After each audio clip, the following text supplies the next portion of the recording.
Wabarakatuh. Selamat malam dan selamat datang di acara Slow Serba Lengkap obrolan tentang mahasiswa. Boleh dong tepuk tangannya teman-teman.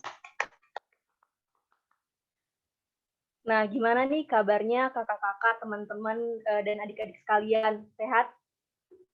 Sehat semua nggak nih? Coba dong on mic dong salah satu atau salah berapa. Alhamdulillah sehat walafiat Kak. Oke, alhamdulillah sehat ya. Oke, nah karena tak kenal maka ta'aruf, izinkan saya memperkenalkan diri. Bahkan nama saya Raisa Kulsum dari Angkatan 9 Aklisio yang akan memandu keberjalanan acara pada malam hari ini yang pastinya udah ditunggu banget nih ya oleh teman-teman dan kakak sekalian. Nah, acara pada malam hari ini bertema Past, Present, and Future of Internship yang pastinya sangat berguna banget nih bagi kita, para mahasiswa, dan bisa jadi gambaran atau bayangan buat adik-adiknya yang masih di MAN-IC. Selain itu, selain temanya yang udah keren banget nih, kita juga punya dua narasumber yang pastinya keren-keren dan berpengalaman banget nih ya di bidangnya. Semuanya udah pada kenal kali ya, kita langsung panggil aja dan sambut Kak Elvita Trisnawati dan Kak Ahmad Fadel Fadila. Kita sapa ya narasumbernya. Halo Kak El, Kak Fadel, gimana kabarnya Kak? Halo semuanya, Assalamualaikum, salam kenal.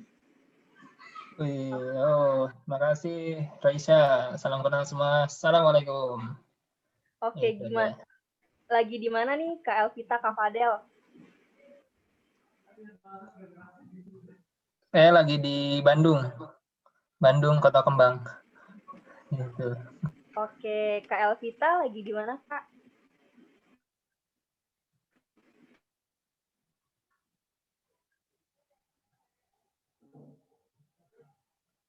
Oke, kayaknya itu ya, nggak sampai suaranya. Kak Fadel lagi sibuk apa nih, Kak? Ini hari lah, dia udah bilang kalau di Bandungnya di Bandung terus. Har. Sekarang lagi duduk-duduk aja nih. Terus ya lagi internship, terus habis itu lagi ngembangin ini startup bareng dosen pembimbing untuk bachelor apa sih? Sarjana. Terus ya sambil nyiapin S2 lah. Mohon doanya aja teman-teman gitu. Oke, kalau Kak Elvita lagi sibuk apa nih, Kak? Kalau kakak lagi nggak sibuk sebenarnya. Tapi sekarang aktivitasnya lagi kerja sebagai konsultan di sebuah lembaga pengelola dana hibah internasional. Oke, kalau Kak Elvita lagi di rumah apa di mana, Kak? Aku lagi di Jakarta, di kosan. Oke deh, terima kasih Kak Fadel, Kak Elvita atas bincang-bincang singkat sebelum pemaparan materi. Oke, jadi kayak teman-teman udah pada nggak sabar ya mau dengar pemaparan materi dari Kak Fadel dan Kak Elvita. Tapi sebelum itu, aku mau nyampein teknis dari acara pada malam hari ini. Jadi acara pada malam hari ini dibagi menjadi 3 sesi. Sesi pertama, 15 menit pemaparan dari narasumber 1. Sesi kedua, ada 15 menit pemaparan dari narasumber 2. Dan dilanjutkan oleh sesi ketiga, 35 menit sesi Q&A atau sesi tanya-jawab. Jadi bagi teman-teman yang udah punya pertanyaan atau mau nanya, bisa dikeep dulu, ditulis dulu, atau ditulis dulu, dan ditanya nanti pas sesi Q&A. Oke, langsung aja ya, tanpa basa-basi lagi, langsung kita bacain aja nih CV dari Kak Elvita sebagai narasumber satu kita. Mungkin operator layarnya.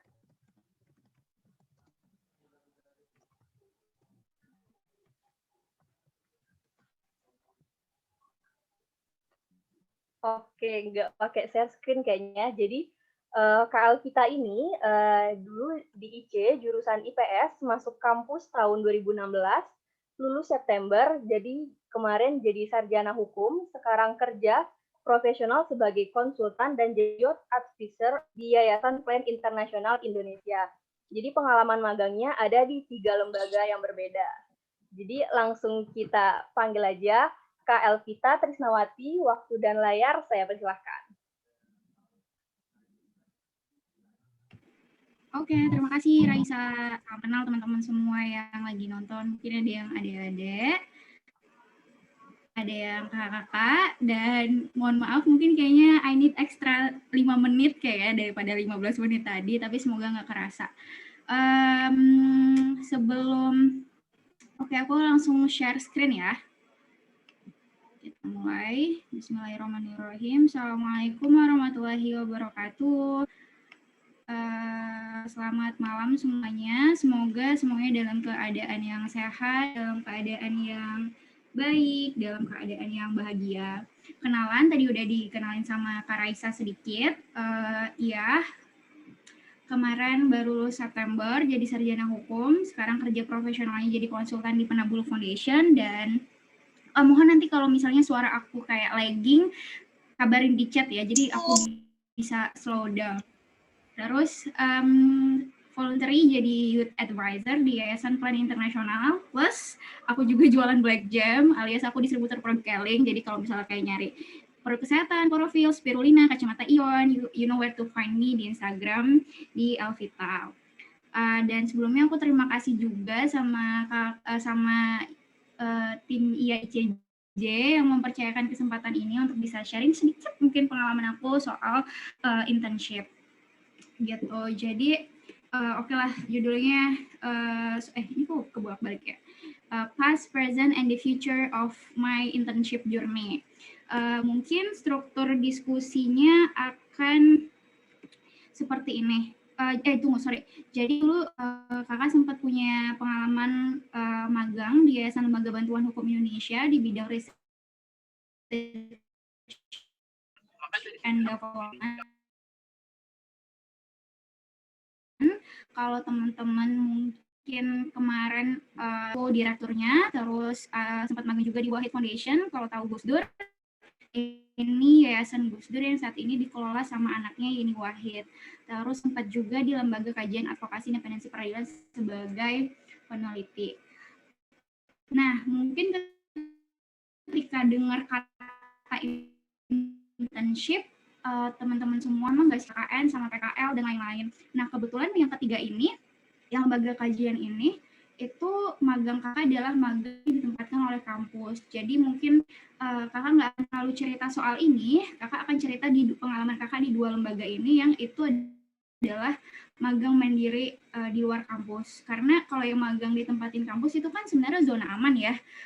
Kampus dan lembaga itu sudah punya perjanjian bahwa ini ada anak magang harus diapain dan nggak boleh diapain gitu. Tapi kalau misalnya ini kan kayak kita di hutan rimba magangnya gimana. Dan mungkin struktur diskusinya kan seperti ini, past, present, and the future. Kenapa dulu magang dan gimana caranya, terus emangnya kalau magang itu nanti gampang ya diterima kerjanya, dan ya it depends sebenarnya, tergantung gimana kita memaksimalkan momen kita saat magang itu, dan gimana sih caranya kita memaksimalkan momen magang. Dan the future mungkin konteksnya sekarang ya, manfaat yang dirasa karena pengalaman magang itu. Oke, yang pertama soal kenapa dulu mau magang, gimana cara dapetinnya. Kakak mungkin berangkat dari buku ini yang menurut kakak itu relevan banget, ditulis sama Dan Ariely, dia judulnya Predictably Irrational. Dia begini, kenapa orang itu ngambil keputusan ekonomi seperti ini. Dia bilang, we don't even know what we want to do with our life until we find a relative or friend is doing just what we think we should be doing. Jadi situasi inilah yang terjadi waktu kelas didirikan, baru terima murid 2015 dan kakak masuk 2016. Artinya kakak angkatan kedua dan waktu itu belum ada alumni, sama kan organisasi kemahasiswa itu belum juga well established, masih pionir.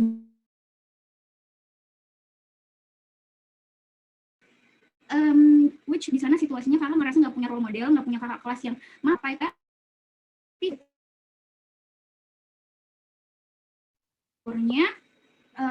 Atmosfer puasa bareng, kita selesai ngampus kita ke kafe bareng ngopi, jadi gampang banget tuh terpapar sama cerita dan pengalaman dosen-dosen itu yang keren. Secara materialistik keren dan secara impact juga mereka tuh keren. Jadi gimana ya cara orang ini tuh bisa beli rumah di Sentul City mewah banget, keren banget, dan rumahnya nggak cuma satu, banyak di mana-mana, bahkan ngegaji supir aja 20 juta gitu. Terus secara impact gimana ya si orang ini tuh bisa membuat kebijakan, bantu pemerintah, atau menangin kasus yang itu tuh nolong ratusan bahkan ribuan orang, dan itu tuh impactnya bertahun-tahun kayak gitu. Gimana ya, what kind of experience, what kind of skill, what kind of practice yang aku harus gain waktu itu yang aku pikirkan. Dan ngerasa sampai di semester 4 kakak nggak ada menang lomba satupun, kakak nggak ada, dan kakak merasa tidak well perform ketika ngurus organisasi kemahasiswaan kampus. Jadi ya udah, I have to explore diri kakak ke peruntungan lain gitu kan mikirnya. Akhirnya memutuskanlah gue akan usahakan maksimal di organisasi kemahasiswaan sampai semester 5 aja. Selesai ini gue harus cari pengalaman di luar gitu, karena organisasi kemahasiswaan yang gue jalanin it doesn't work well, terus juga lomba-lomba itu nggak ada yang menang. Jadi itu cerita sedihnya juga sebenarnya. Oke. Terus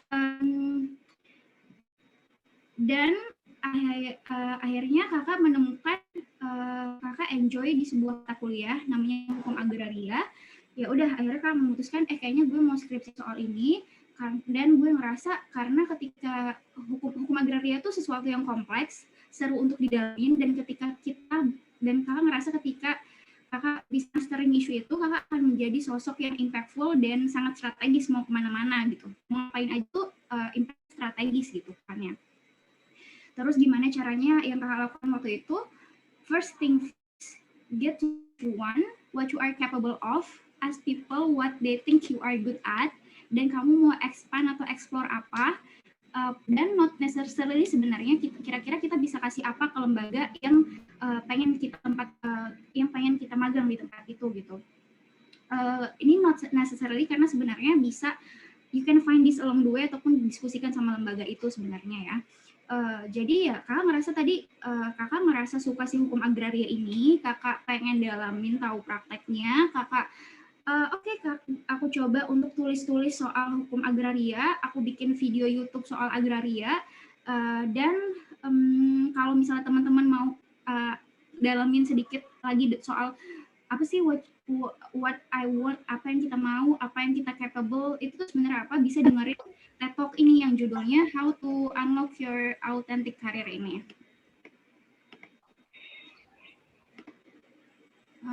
Sorry, agak. Okay. Terus yang kedua dilakukan adalah cari orangnya, tokohnya siapa yang jadi role model untuk hukum agraria ini. Cari lembaganya apa. Yang kakak lakukan itu adalah tembak dosennya. Kakak tembaklah dosen agraria. Kakak cari dulu tuh lembaga apa aja yang ngerjain isu-isu hukum agraria. Terus kakak tembak dosen hukum agraria kakak sampein kalau misalnya bilang kakak sampein bilang kalau Mbak, saya tuh enjoy banget nih di mata kuliah ini, saya tertarik banget, salah satu buktinya juga it shows dari nilainya bagus gitu ya. Saya punya tulisan soal ini dan saya bikin video soal ini, dan saya tertarik untuk tahu praktik di lapangannya kayak gimana. Saya riset beberapa lembaga yang ngerjain hukum agraria itu ada A, B, C, D, mana sih yang Mbak rekomendasikan dari lembaga ini, kalaupun atau bisa nggak ya Mbak merekomendasikan saya untuk bisa magang di lembaga itu gitu. Nah akhirnya dibilang, ya di kantor saya aja. Oh ya udah, akhirnya aku email tuh pemagang aku ke si lembaga itu, si YLBH ini emailnya tahun 2018. Akhirnya maganglah, aku sampein lah, ya ini email mahasiswa semester 5 lah ya. Sampaikan apa yang kita mau, kita kenalin, kita apa yang mau kita explore, apa yang kita bisa. Kakak tuh menjual diri kakak kalau misalnya kakak tuh bisa ngedit video misalnya gitu, bisa bikin konten misalnya waktu itu. Terus sambil buka catatan, akhirnya kakak diterima magang 1 bulan. Nah 1 bulan itu nggak dibayar. Terus selesai 1 bulan, kakak minta diterus. Saya 1 bulan kan masuk kuliah tuh. Kakak terus tapi diminta diterusin. Tapi saya kuliah, Mbak. Emang jadwal kuliahnya gimana? Masuk siang, dan saya juga ada jadwal ngajar ngaji waktu itu. Terus kata mbaknya, ya nggak apa-apa, kamu tetap prioritasin kuliah kamu, sekolah kamu ke kantor kalau misalnya lagi nggak ada tugas kuliah aja. Ya itu opportunity yang mahal banget kan, akhirnya kayak part-time gitu, magangnya. Jadi pagi ke kantor dulu, makan siang di kantor, karena disediain makan siang di kantor, terus siangnya kuliah gitu.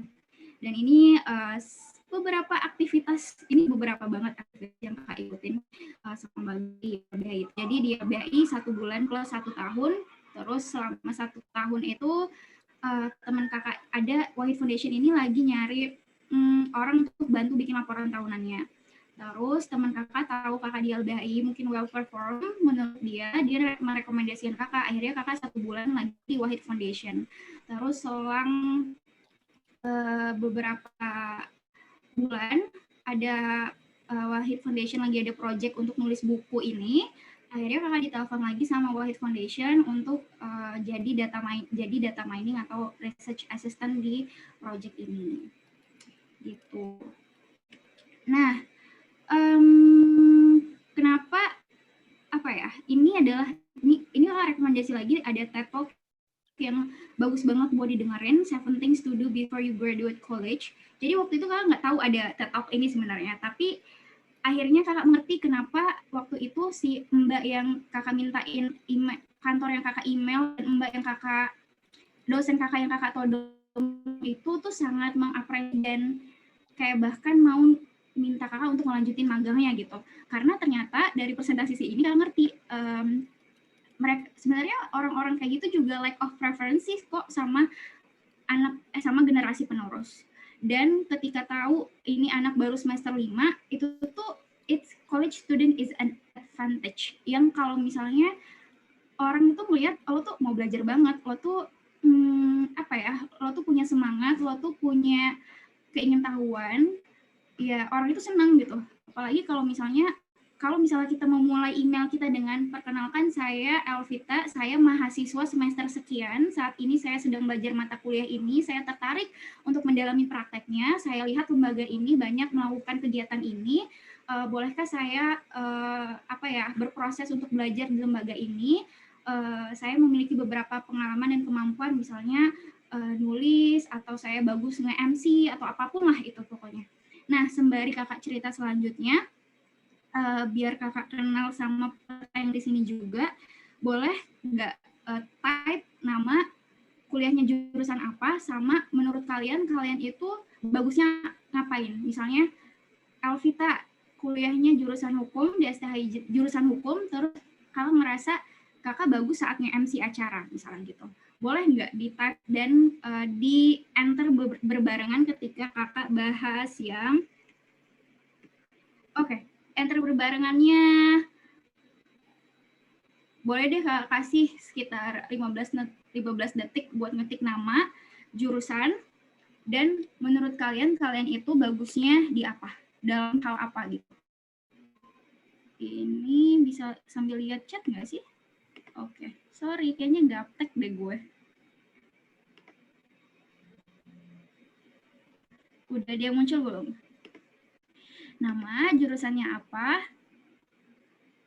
Oh my God, bahkan saya tidak mengerti apa ini supply chain management. Tuh. Ada lagi yang mau tulis nama, jurusannya apa, dan menurut kalian tuh bagusnya apa gitu. Wah, ada yang bagusnya analisis data, ada yang bagusnya pengembangan psikologi Islam. Maksud kakak pengen tahu ini adalah ada di kelas aku di kampus, Made Desni, bagus di writing, tax researcher, and regulatory research. Bagus ngomong. Nah, karena kenapa? Mungkin nanti aku akan kenapa ini bagus ya. Kenapa kita tuh nggak harus bilangnya tuh saya pinter di math, saya pinter di biologi, nggak harus kayak gitu. Tapi yang mau kakak gali itu adalah kalian tuh ngerasa bagus apa sih? Kalian bagus di akuntansi, bagus nge-MC, bagus berinteraksi, bagus dengan data science itu kenapa? Nanti di last presentation itu akan relevan ada hal relevan yang pengen kakak sharing. Oke, sekarang masuk ke present. Gimana cara memaksimalkan momen saat magang itu ya?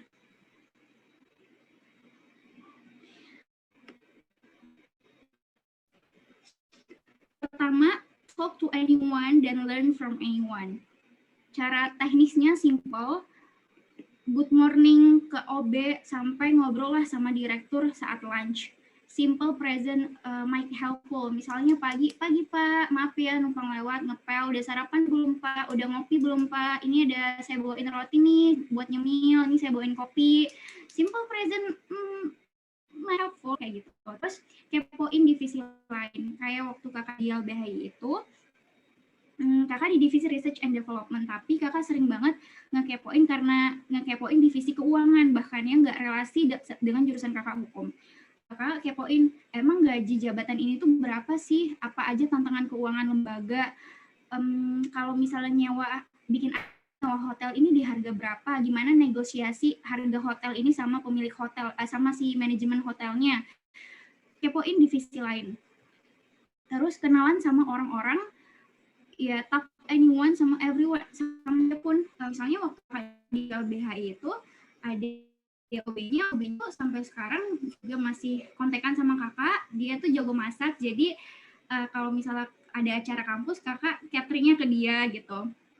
Terus lunch sama direkturnya sampai sampai membuat direktur itu percaya sama kita. Ketika ada event di luar kantor, direktur itu memperkenalkan kita, oh ini loh Elvita, kenalin, ini Elvita anak magang di YLBHI, tapi Elvita udah bisa ngedit video loh, sama kayak dikenalin sama produser film kayak gitu.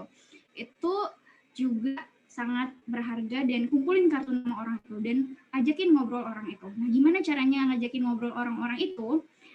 Bisa didalamin dengan baca buku ini, Skill with People sama How to Win Friends and Influence People ini.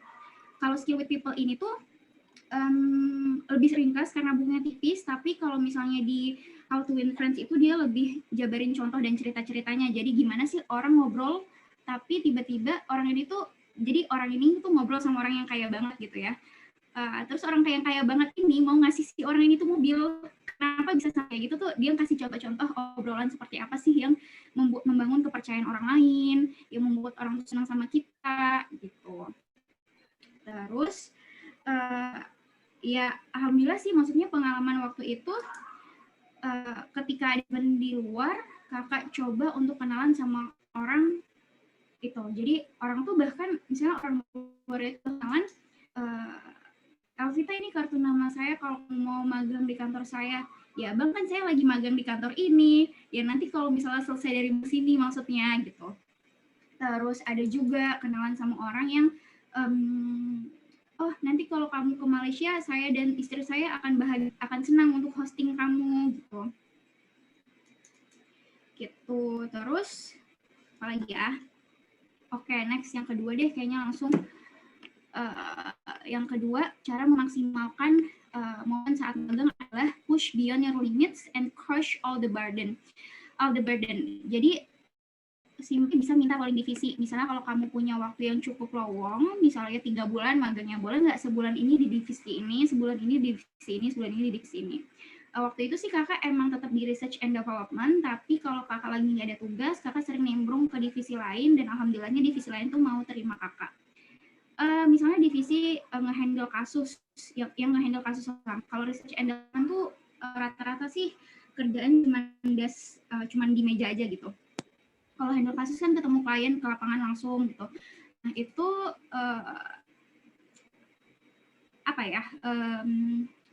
sering minta sih, kayak lagi ngerjain apa sih divisi ini, oh lagi ngerjain ini, aku tahu soal ini, boleh nggak aku ikutan meetingnya, boleh nggak aku nyumbang ide, boleh nggak aku nyumbang tenaga, misalnya kayak gitu. Kayak misalnya lagi ada advokasi, waktu itu advokasi apa ya, RKUHP gitu. Oh Elvita doyan bangun pagi, oh ya udah Elvita nanti yang jadi koordinator lapangannya di CFD gitu. Padahal itu divisi lain, tapi karena yaudah hari Minggu nggak ada kerjaan apa-apa, ya udah pokoknya ask for more and more selama magang itu. Karena magang itu kalian masih mahasiswa, itu adalah kesempatan kalian untuk berbuat salah sebanyak-banyaknya tanpa ada tanggung jawab profesional. Kalau misalnya sudah punya gelar sarjana, itu beban tanggung jawab profesionalnya itu udah beda. Nggak boleh ngomong sembarangan, nggak boleh asal, ya itu ada beban apa ya, beban profesionalnya lah kalau misalnya sudah sarjana. Kalau misalnya masih magang dan mahasiswa itu, kalau salah ya nggak apa-apa, namanya belajar gitu. Terus, oh ini, push beyond your limits yang contohnya waktu itu kakak lakukan adalah kakak minta untuk dikasih tugas riset bahasa Inggris. Kakak pokoknya minta tugas yang bahasa Inggris.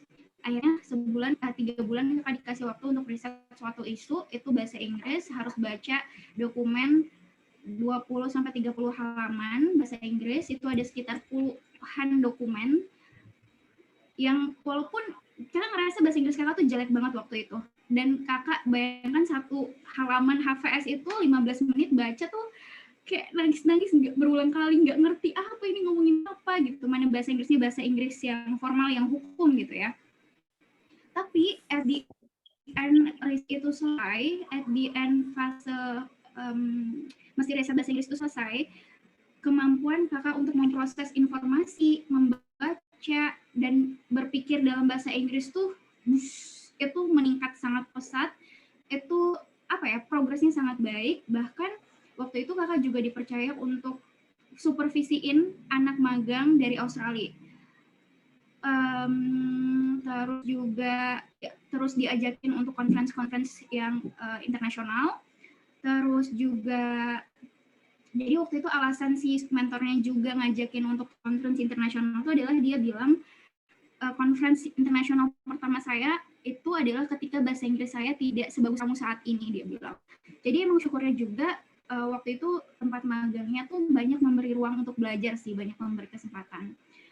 Tapi ingat ketika kita ask for more and more and more, dan kadang kita juga diminta untuk melakukan more and more, itu kita tahu konsekuensinya, ada hal yang ada kualitas output dari diri kita yang harus kita jaga juga. Jadi learn how to say no and learn when and how to say no. Kalau misalnya mau tahu kapan sih kita tuh supaya udah klimaks biar kita nggak overwhelmed, boleh dengerin podcast ini, bagus banget. Dia bahas soal the subtle art of saying no. Kapan sih no yang bagus, no gimana cara deliver no itu yang bagus juga gitu. Terus next. Kak Elvita, izin menyela bentar, Kak. Ya. Waktunya tinggal 3 menit lagi ya, Kak.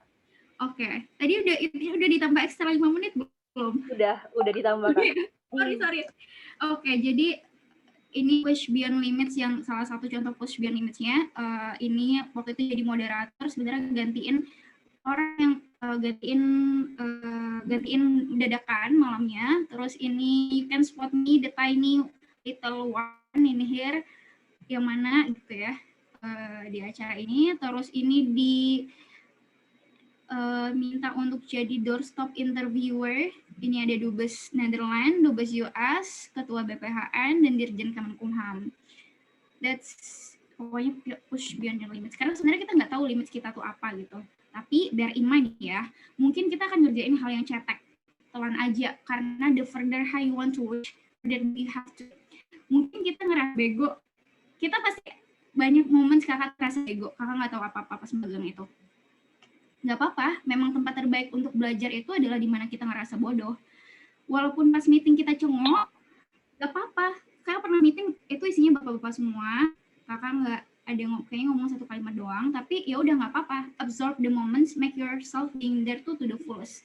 Lo akan tahu gimana caranya debat sama orang, gimana mempertahankan argumen, ataupun ada inter politiknya misalnya gitu ya. Mungkin kita akan dieksploitasi, diminta ngerjain A, B, C, D, tapi kalau udah klimaks ya udah komunikasikan ke super kita dan dengerin podcast yang tadi, when and how to say no. Terus mungkin pas kita kenalan sama orang, kita dendahin, nggak apa-apa, wajar aja, karena kita siapa, masih mahasiswa, magang gitu ya, nggak apa-apa. mungkin dikasih tugas yang belum kita ngerti, tapi nggak apa-apa, ambil aja, kerjain aja dulu, nanti akan nemu flow-nya. Terus yang bear in mind lagi adalah kita tuh tetap bisa menjaga nilai diri kita, menjaga kehormatan kita, apalagi misalnya perempuan maupun yang laki-laki ya, ada marwah yang harus dijaga, kita tetap bisa menjaga aurat kita, menjaga sholat 5 waktu tepat waktu, menyempatkan duha, nggak sentuhan sama yang non mahram, jadwal ngaji, kalau kita punya jadwal ngaji atau ngajar ngaji itu dihargain sama tempat magang kita gitu. Jadi waktu tiap meeting seringkali misalnya dibilang oke, kita meetingnya sampai jam 5 aja ya karena Elvita habis ini mau cabut ngajar ngaji kayak gitu. Jadi ketika kita set value diri kita, orang itu juga akan menghargai value kita itu apa gitu. Terus the future manfaat magang itu apa? Mungkin the future konteksnya sekarang lah ya. Yang kasat mata ya kerja. Alhamdulillahnya kemarin kayak habis wisuda dapat tawaran kerja, terus ada tawaran kerja, terus kayak seminggu ya sebelum pas lagi skripsi juga ada project gitu, terus selesai wisuda ada tawaran kerja. Terus yang kakak ambil adalah di Penabulu Foundation ini yang alhamdulillah waktu itu kayak ditembak hari Jumat, Alvita ada project ini, tertarik atau enggak? Oke, kalau tertarik Senin berangkat ya, pesawat, akomodasi semuanya dibayarin, Selasa mulai masuk kerja tanpa CV, tanpa tes, tanpa wawancara gitu. Terus kalau misalnya dampak yang nggak kasat mata ya being beyond than average. Sebenarnya being beyond than average ini kata mentor magang kakak waktu itu adalah lo punya kemampuan manajemen di atas rata-rata anak seumuran lo atau seangkatan lo. Tapi well I think we will shine in different times and different ways lah. Jadi being beyond than average ini adalah maksud kakak jadi mahasiswa hukum nggak cuma tahu pasal 1, 2, 3, tapi jadi mahasiswa hukum itu juga bisa mengemas pasal 1, 2, 3 itu tadi ke dalam top 10 skills yang required di 2020.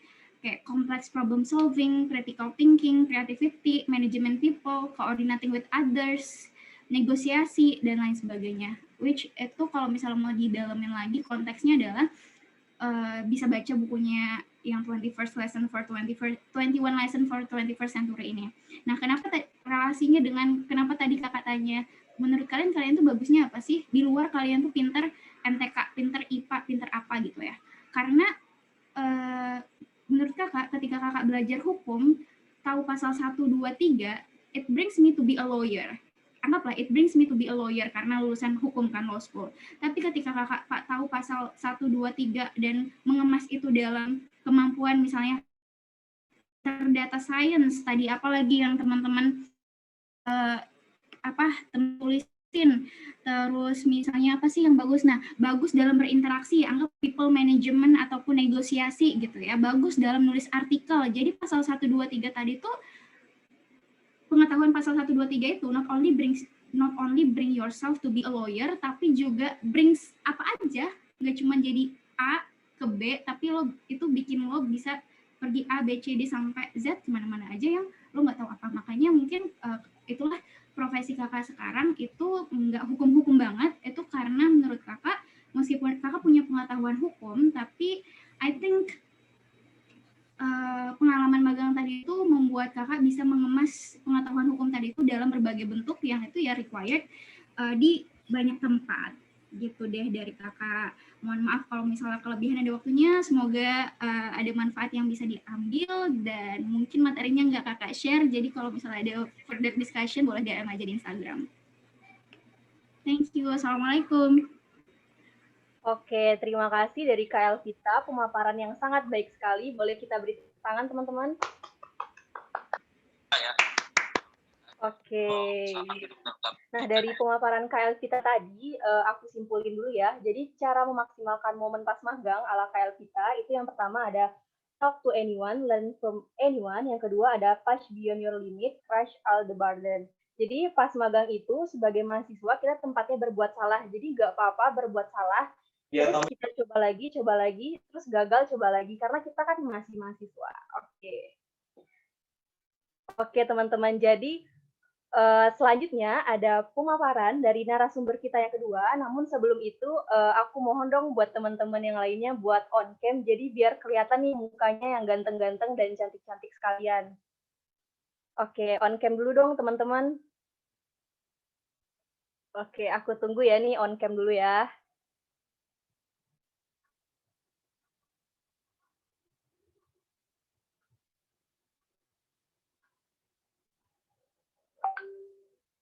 Oke, masih ada lagi nggak nih yang mau on cam?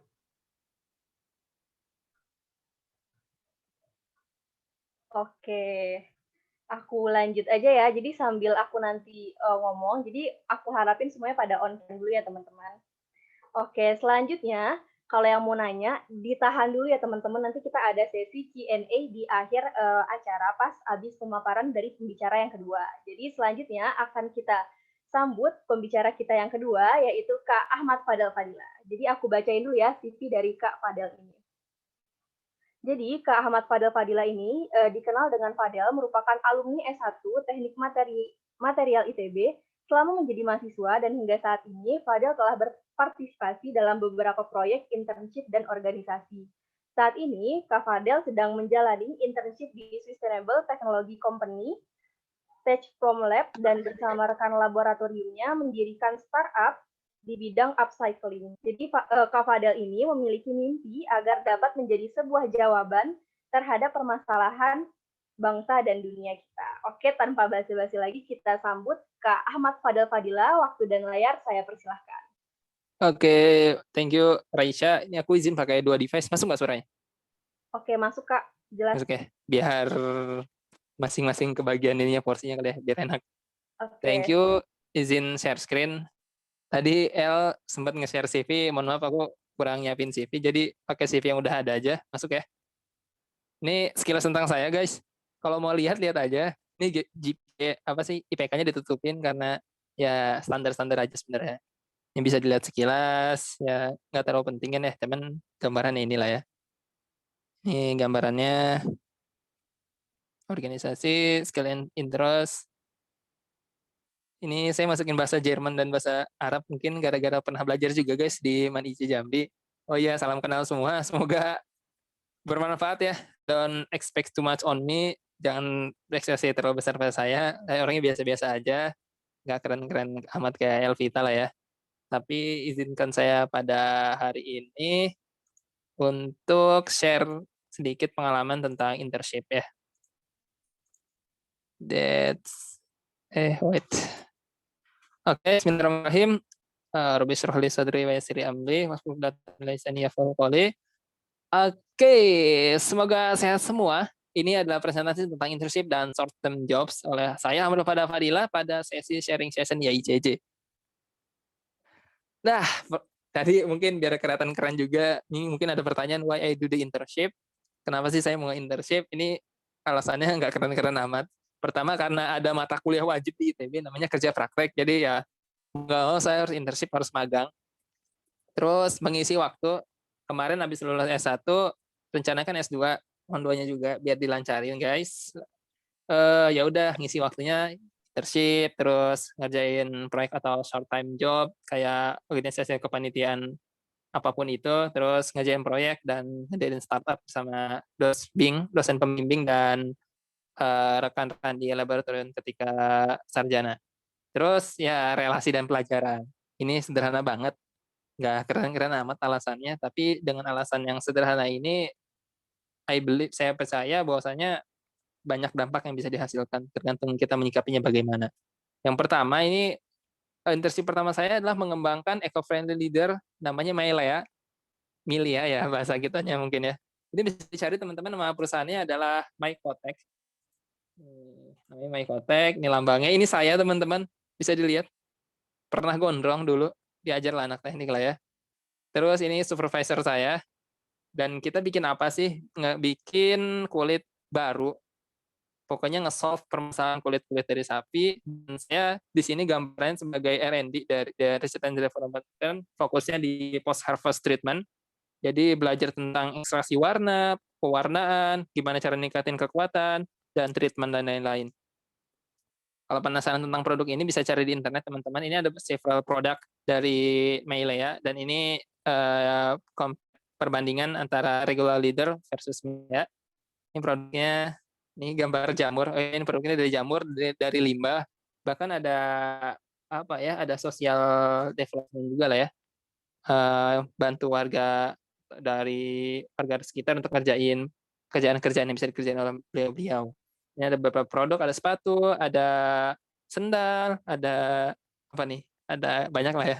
Tinggal dicari aja teman-teman kalau penasaran. Tapi pelajaran yang saya tangkap di sini adalah saya bergabung di startup, banyak banget pengalaman yang saya dapat di sini, mulai dari nongkrong bareng, main Nintendo bareng, terus entah mengapa hampir nggak setiap Jumat sih, cuman kalau hari Jumat itu kan ya besoknya libur lah ya, weekend.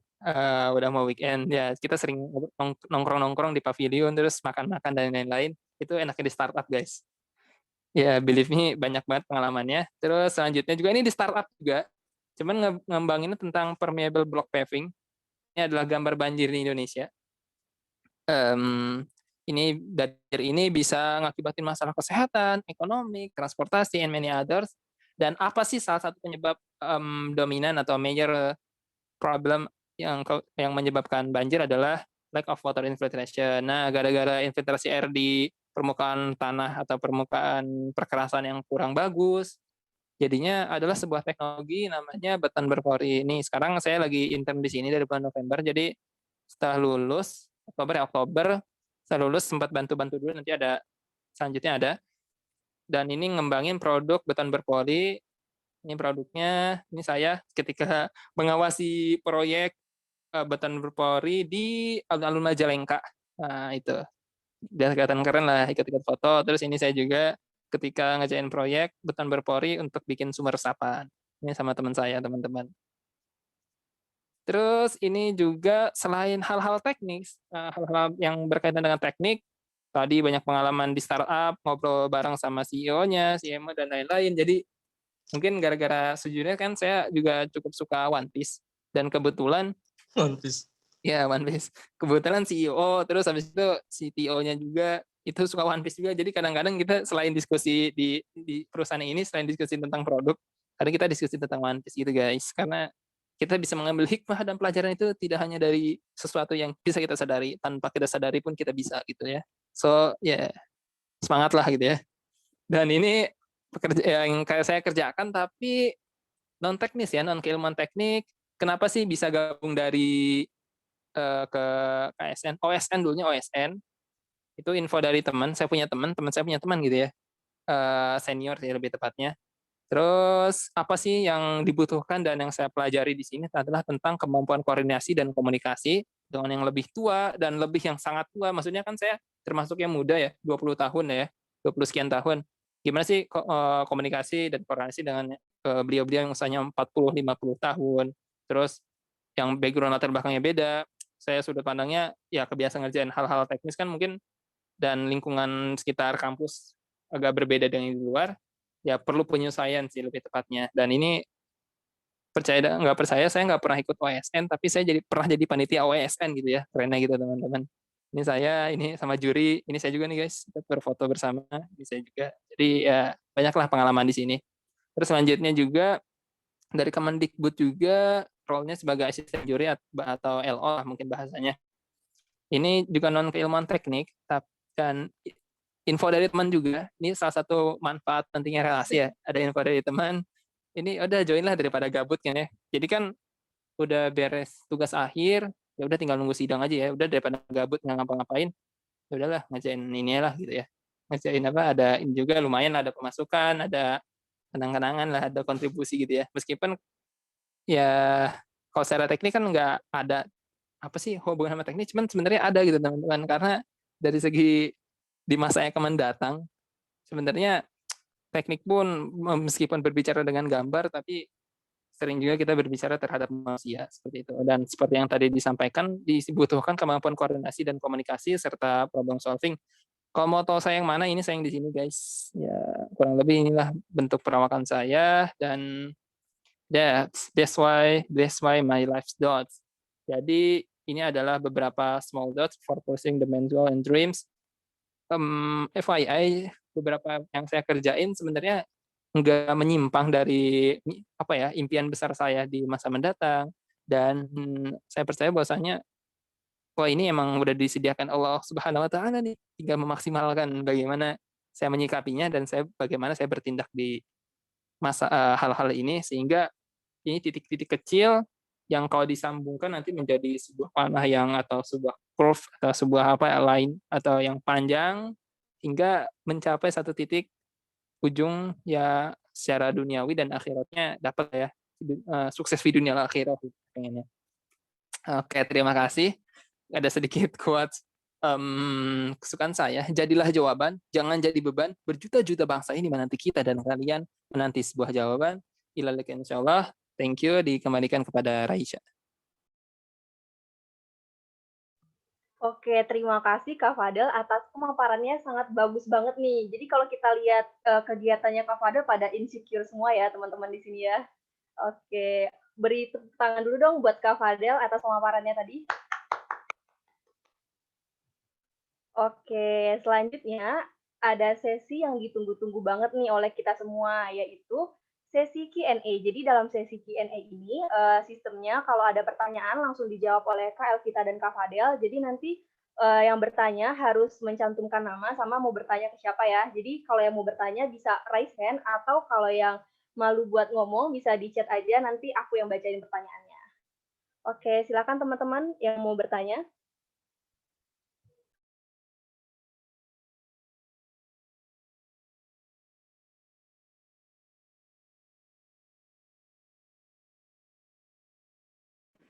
Tiga 30 detik nggak ada yang nanya, aku yang nanya nanti. Kalau nggak ada yang nanya, aku dulu Kak yang nanya Kak. Soalnya kepo nih. Guys, tanya-tanya aja guys. Kalau nggak nanya di sini boleh inilah. PC mungkin setelah acara ini gitu ya. Ke Elvita aja. Kalau saya mah keren-keren lah. Halo Kak, mau tanya dong Kak. Wih, keren banget yang nanya nih. Ini pertanyaannya buat, saya udah dipersilahkan ya sama moderator ya, boleh ya? Oke, silakan Kak Rafita. Pertanyaannya buat kedua pemateri. Saya tadi sempat kirim itu sih, yang tadi diminta sama KL tuh. Nama, jurusan, kemampuannya apa. Saya tuh sebenarnya punya kemampuan menganalisis nih.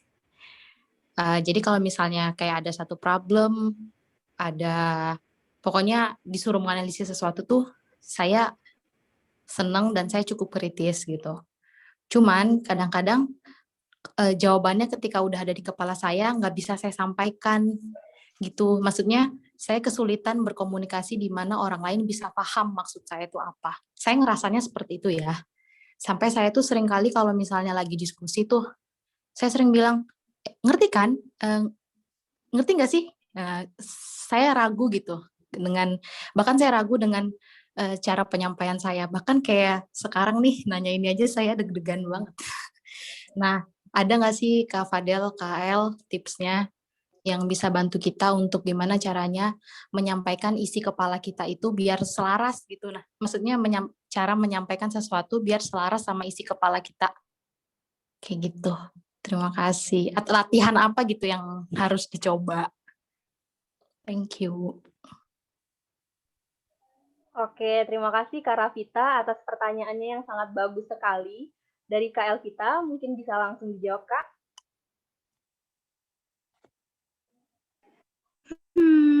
Oke. Kayaknya aku juga sempat berada di posisi itu ya.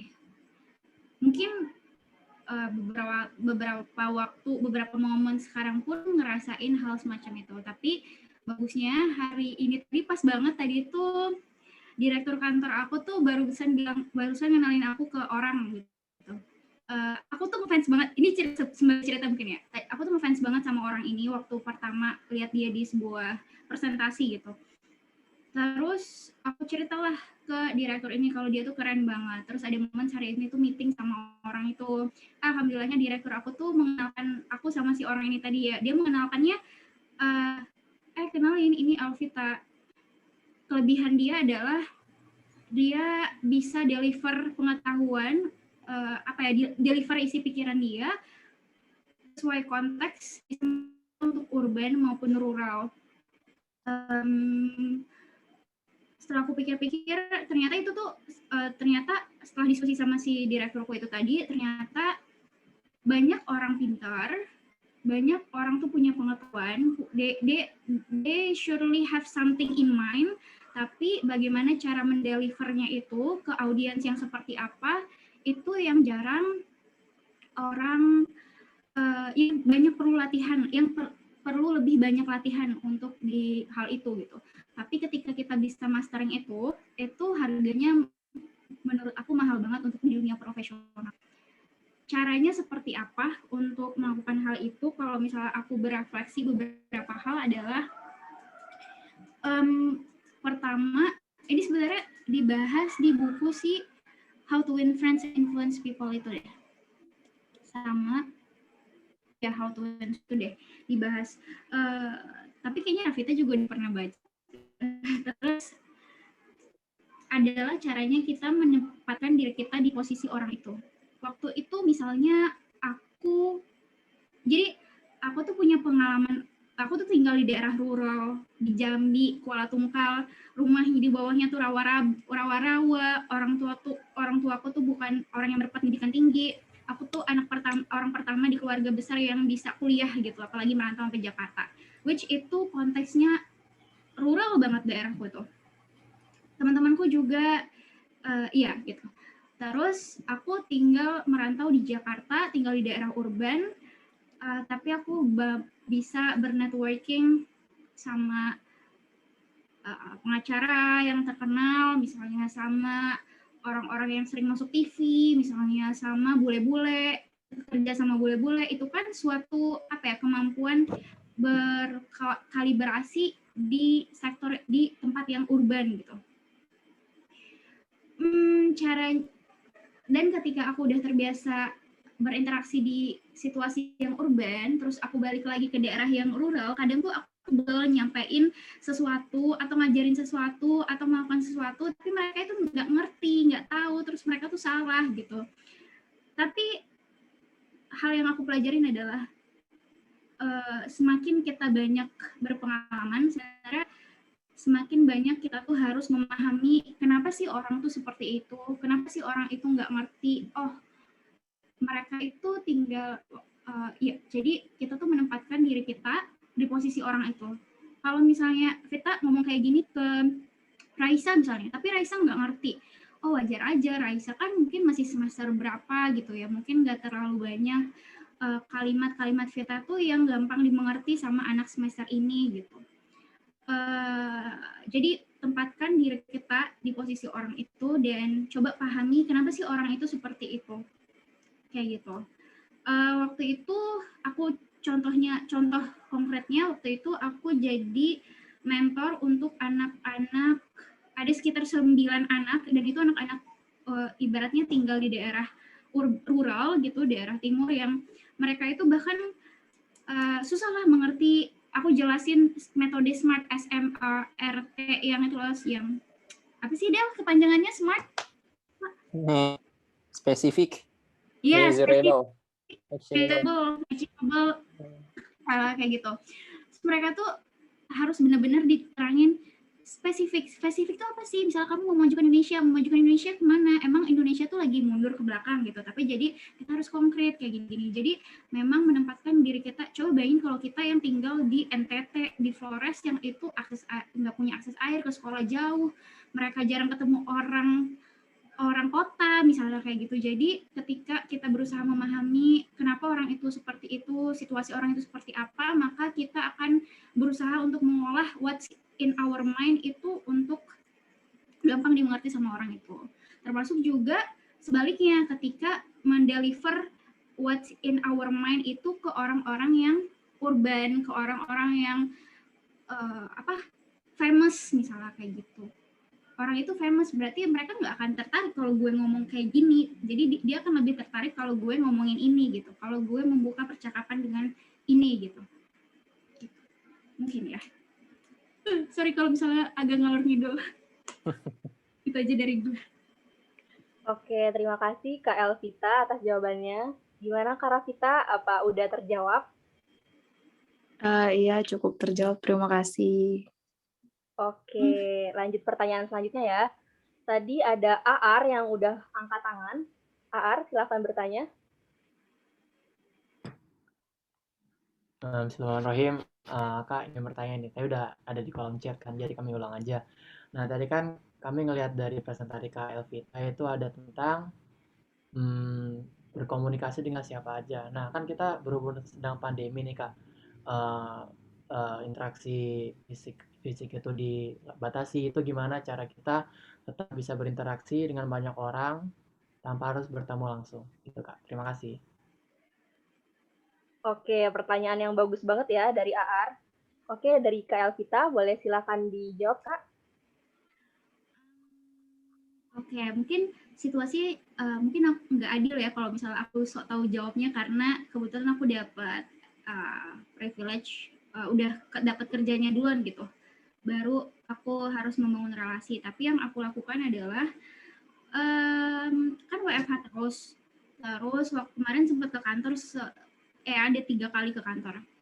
Pas aku ke kantor itu, aku bawa makanan supaya aku masak supaya bisa ngobrol sama OB-nya, ngobrol sama staf keuangannya, nggak cuma ngobrol sama tim aku, terus juga biar direkturnya juga nyobain makanan aku, misalnya kayak gitu. Itu cara salah satu caranya yang bisa dilakukan gitu. Terus networking ketika ini yang nanya networking ketika pandemi itu ya? Iya Kak, bener Kak. Oke. Terus pengalaman network itu kalau misalnya tempat kerja. Terus kalau misalnya meeting online-nya paling aku lupa deh baca buku di mana, tapi dia tuh bagus banget bilangnya kalau misalnya sebelum meeting mulailah percakapan itu dengan jokes, dengan bertanya perasaan, bertanya hari, bertanya aktivitas mereka hari itu ngapain aja. Jadi itu membangun kan emang ya interaksi kita yang serba online itu mungkin nggak se-full feeling ketika kita ketemu langsung sama orang. Itu udah jelas lah karena kita homo sosialis gitu. Ada gap yang nggak terpenuhi di jiwa kita gitu kalau misalnya kita nggak ketemu orang secara langsung. Tapi bertanya soal hari ini ngapain aja, masak apa, makan apa, lucu deh ini, nonton nggak ini, lagi heboh ini loh, kayak gitu. Ya start the conversation di awal meeting itu bisa ya 5-10 menit buat hal-hal yang kayak gitu. Jadi meeting yang bahas serius-seriusnya itu akan lebih cair, akan lebih hidup. Aku ingat hasil dia bikin penelitian bilangnya meeting yang dimulai dengan percakapan personal kayak gitu tuh berdampak terhadap kemampuan tim untuk tumbuh ide-idenya gitu dan problem solvingnya jadi lebih cepat gitu ya. Terus kalau misalnya udah situasi aku yang dapat kerja, mungkin Kak Fadel boleh cerita tuh kan Kak Fadel lagi magang online gitu ya. Tapi waktu networking yang benar-benar belum pernah ketemu sama orang ini adalah perhatikan etika ketika kalian ngechat. Misalnya pas Zoom kayak gini kan bisa ngechat personal ke Kak Elvita, ke Kak Fadel, atau ke Raisa kan. Bisa aja lewat chat Zoom itu misalnya perhatikan etika memperkenalkan diri itu tuh lebih hati-hati karena kalau misalnya ketemu langsung kan lebih kelihatan interaksinya, tapi kalau misalnya online kayak gini kita tuh baca teks tanpa intonasi gitu kan. Orang ini ngomongnya seperti apa, marah-marah kah, flirty kah, menggoda kah gitu kan, nggak tahu. Itu lebih hati-hati. Terus kadang Zoom meeting itu dia nggak bisa chat personal ke orang gitu, cuman bisa chat ke panitia. Atau karena kita di webinar, bisa juga itu coba cari Instagramnya atau cari emailnya atau cari LinkedIn-nya. Kalian sampaikan lah tuh, misalnya kenapa Aar mau bernetworking sama orang ini, misalnya. Karena misalnya presentasi, halo Bu, saya join diskusi webinar Ibu soal ini, presentasi Ibu sangat bagus, saya bolehkah membaca tulisan Ibu, membaca tesis Ibu, kayak gitu. Saya saat ini sedang kuliah ini soalnya, kayak gitu. Itu bisa membangun networking. Terus, tapi hati-hati sih, karena itu rawan sama flirty, harassment, dan semacam itu. Kayaknya itu sih kalau misalnya kalau dari aku ya. Semoga menjawab ya, Ar. Kak Fadel tambahin nggak? Soalnya Kak Fadel kan lagi magang online. Ya, mungkin dari Kak Fadel bisa ditambahin, Kak. Pertanyaan dari AR tadi, Kak. Ar, kamu orang mana, Ar? Tinggal di mana sekarang? Sekarang di Jakarta, Kak. Oh, Jakarta. Mana Jakartanya? Di Jakarta Barat. Oh, Jakarta Barat ya. Daerah? Iya. Daerah mana? Dekat daerah Kembangan. Oh, Kembangan. Sip. Ya, oh aja ya. Kan Kembangan sama Bandung, Kota Kembang mirip lah ya. Gitu ya. Terus pertanyaannya cara apa sih, lupa. Apa tadi pertanyaan? Aku pengen dengar kamu yang nanya lagi. Networking di kala pandemi gitu ya. Networking yang kamu maksud ini pengen networking kayak gimana? Ya sebagai ini aja sih Kak, karena aku lagi di organisasi gitu nggak sih Kak. Nah kami tuh kayak kurang apa? Kurang tahu tentang organisasi tersebut gitu. Nah tapi kalau mau mulai reach ke orang lain itu bingung mau mulai dari mana, seperti itu Kak. Oke, organisasinya organisasi kampus. Organisasi PPI Kak, PPI PPI. Rusia. Ya. Kamu kuliah di Rusia berarti? Iya Kak, tapi masih di Jakarta. Masih maba Tapi soalnya. kamu lebih keren dari saya berarti ya. Intinya kayak gitu ya. Enggak. Oke, organisasi PPI Rusia. Latar belakang kesamaannya apa? Orang Indonesia. Orang Indonesia ya. Oke, Organisasi. menarik. Jujur pertanyaannya susah. Kalau spesifik itu sejujurnya sulit, tapi bisa dijawab gitu ya. Siapa yang bisa jawab itu AR sendiri setelah memahami, kan tadi ada statement bahwasanya masih kurang paham tentang organisasinya. Kan soalnya ternyata AR ini spesifik terkait PPI ya. Soalnya kalau networking-nya kan sangat luas. Setelah paham PPI itu apa, mungkin ini more philosophical tadi, setelah PPI itu apa dan kenapa ini didiriin dan kenapa harus menjadi networking gitu ya. Jadi kalau ketemu why-nya, kenapa sih saya harus menjadi networking? Apa ternyata cukup mereka tuh nggak perlu gitu ternyata. Mereka tuh cuma perlu tahu saya tinggal di Jakarta, saya tinggal di sini, mereka cuma perlu kalau ada tugas ngerjain bareng-bareng, misalkan kayak gitu. Sehingga sebenarnya yang kayak gitu pun kalau aku nilai itu adalah sebuah networking, gimana ya, nggak usah dipaksakan, tapi kalau udah kenal lingkungan, mungkin tadi Elvita juga nyinggung beberapa kali, kalau udah kenal lingkungan, mau semakin tahu lingkungan, mungkin jadi semakin membantu sih. Kalau aku juga lagi di tempat magang, dan ada poin tentang memberanikan diri gitu ya, tentang memberanikan diri, maksudnya ya nggak apa-apa lah ya, malunya sementara gitu ya, nanti bulan depan mungkin udah lupa juga malunya gitu ya. Jadi ya pura-pura kenal aja Kak, pura-pura ngobrol gitu, ternyata tanpa disadari punya kesamaan, misalkan sama-sama suka suka apa ya, suka kayak siapa nih ada di sini, suka nongkrong misalkan ya, atau suka nonton ini atau suka baca manga atau baca komik. Mungkin dari obrolan-obrolan chit-chat yang sederhana kayak gitu bisa saling bangun trust, bisa banyak lah nanti mulai dari hal yang kecil. Karena tadi ada quotes menarik dari penyampaian El, kalau kita pengen mencapai tempat yang sangat tinggi, menjadi pohon yang sangat tinggi, maka akar pun harus makin dalam gitu. Mungkin untuk membangun hubungan yang sangat jauh, maka berkenalan harus makin dalam. Sedalam apa, silakan definisikan sendiri. Itu perjawabannya.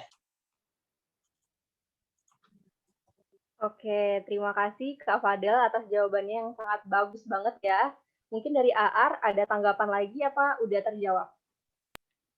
Udah terjawab Kak. Terima kasih banyak. Oke, terima kasih ya atas pertanyaannya. Oke, selanjutnya tadi ada yang raise hand, Kak Burhim tadi barengan sama AR. Mungkin Kak Burhim bisa mengajukan pertanyaannya. Oke, terima kasih ya MC. Makasih nih buat teman-teman pengurus ICJ yang udah ngadain kelas malam hari ini. Terima kasih juga buat speaker keren kita, Kak Elvita sama Bang Fadel. Mungkin mau nanya sama Bang Fadel nih, kebetulan kan kayaknya di industri yang sama, di startup gitu kan. Mau nanya nih Bang, kalau misalnya kita pengen apply internship di sebuah startup, tapi startup itu tuh di LinkedIn ataupun di official website-nya itu nggak ada ngasih keterangan buat nerima internship. Nah,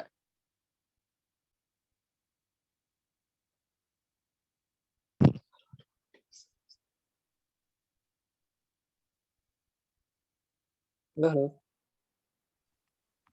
halo, tes. Sip, masuk lagi. Oh, sorry. Disconnect, Bang. Sorry.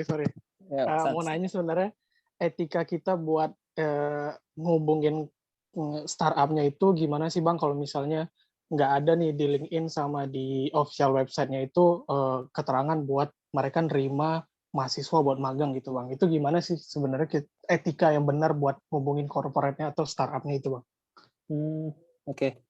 Makasih Burhim pertanyaannya. Terus kamu tahu startup itu ada tapi kan ya? Tahu ada? Tahu. Tahu dari mana? Tahunya dari mana? Kan ada LinkedIn-nya, ada official website-nya, Bang. Oh, di yang kasus kamu ini di LinkedIn-nya ada official website-nya, ada official website. Di LinkedIn-nya ada, iya. Cuman nggak ada info ini ya, buka lowongan magang gitu ya? Iya.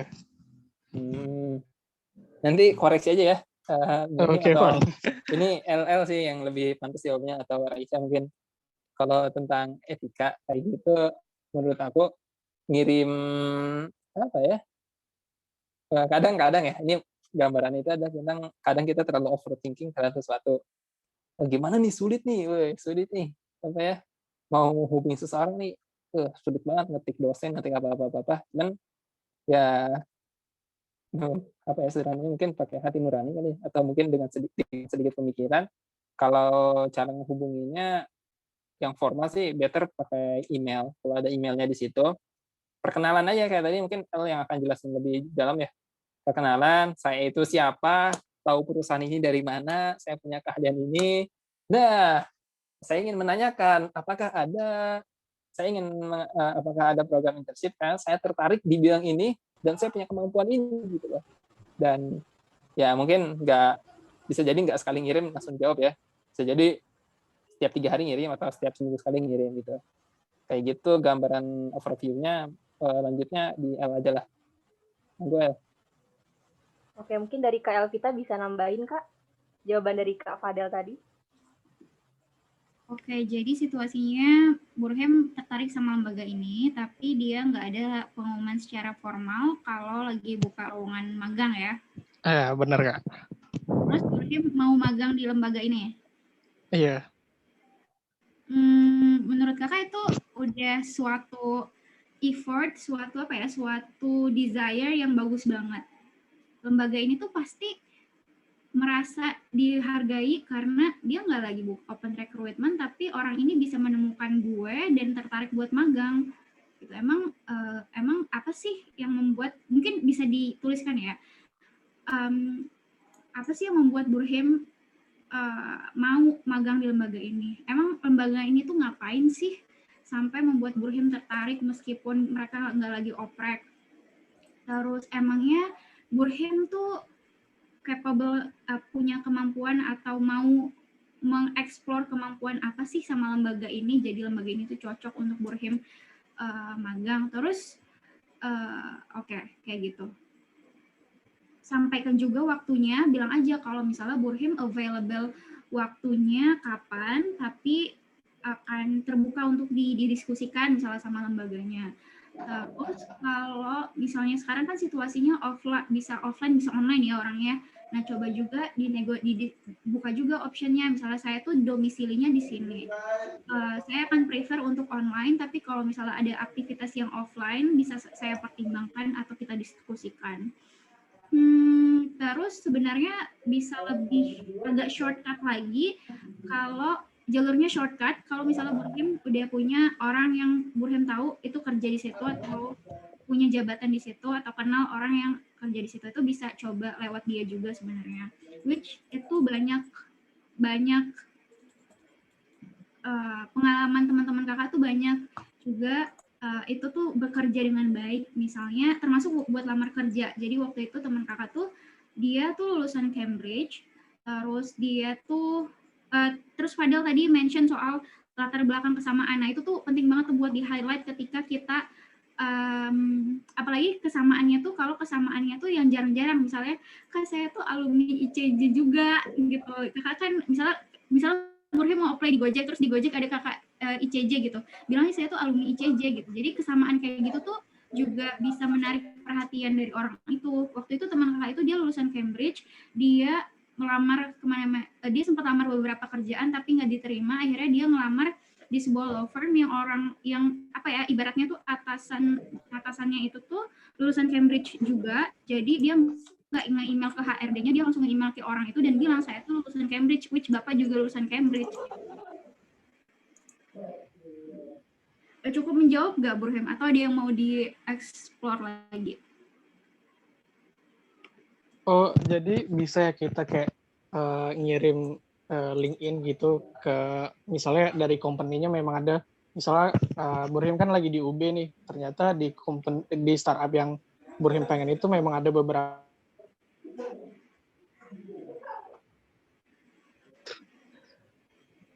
Halo. Yes. Masuk. Oh, sorry. Jadi memang bisa kayak buat ngehubungin orang-orang yang memang, kalau di LinkedIn kan ada nih buat yang sama apa sih, sama alma mater gitu. Misalnya kan Burhim dari UB, terus Burhim pengen apply ke Gojek, kemudian dari keterangan itu ada misalnya ada 3 alumni yang ada di Gojek gitu Kak. Itu bisa ya kita PC langsung ke mereka gitu Kak. Iya, menurut kakak sih email aja. Apalagi kalau misalnya, kayaknya kalau konteks teman kakak yang Cambridge tadi itu because it's Cambridge, jadinya Cambridge which itu orang Indonesia cuma 1 per tahun gitu yang masuk situ misalnya. Jadinya tuh ketika si atasan yang lulusan Cambridge ini tahu, oh ini ada anak muda baru lulus dari Cambridge, ya udah sini gue tarik lo belajar sama gue gitu. Jadi mungkin itu konteksnya it's Cambridge gitu. Tapi kalau misalnya universitas umum kayak UI gitu ya, saya dari UI, kakak kan juga dari UI, terima dong saya, ibaratnya tuh kayak gitu ya, UI punya berapa mahasiswa gitu. Atau mungkin sebenarnya berarti memang yang spesifik gitu ya, spesial gitu ya. Iya, nggak apa-apa sih, nggak perlu maksain harus ada kesamaan background kayak gitu, asal sebenarnya interest Burhim dan kemampuan Burhim untuk identify si lembaga ini tuh bisa apa dan Burhim bisa ngapain di lembaga itu tuh udah mahal sih menurut kakak ya. Di situ tuh udah mahal. Apalagi ingat, college student is an advantage. Perkenalkan dari mahasiswa semester berapa?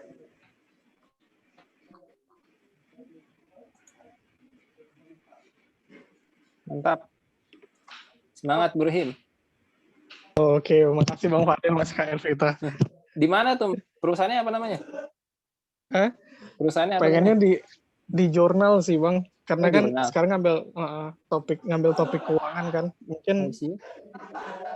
mungkin lebih cocok ke situ. Cuman di tempat L aja mungkin buka. Ya udahlah, nanti bisa langsung ditembak ya, networkingnya langsung ditembak ini. Gitu. Oke, thank you, semangat Burhim. Tadi ada yang nanya lagi. Makasih Bang Fadel, makasih Kak Elvita. Oke, terima kasih Kak Fadel, Kak Elvita udah menjawab pertanyaan dari Kak Burhim tadi, udah cukup terjawab dengan baik banget ya Kak pertanyaannya tadi. Oke, kita lanjut ke pertanyaan selanjutnya dari Kak Nurul Fajriani yang udah menuliskan di kolom chat. Izin bertanya, saya Nurul Fajriani mau tanya ke KL dan ke Kak Fadel, internship di pandemi begini kan ada juga yang online. Nah, menurut Kakak Narsum, benefit dari internship online akan sama nggak sih dengan yang offline dan lebih baik pilih online atau offline? Mohon pencerahannya Kak, terima kasih. Oke, boleh dijawab Kak. Terserah mau Kak Elvita dulu apa Kak Fadel dulu yang jawab.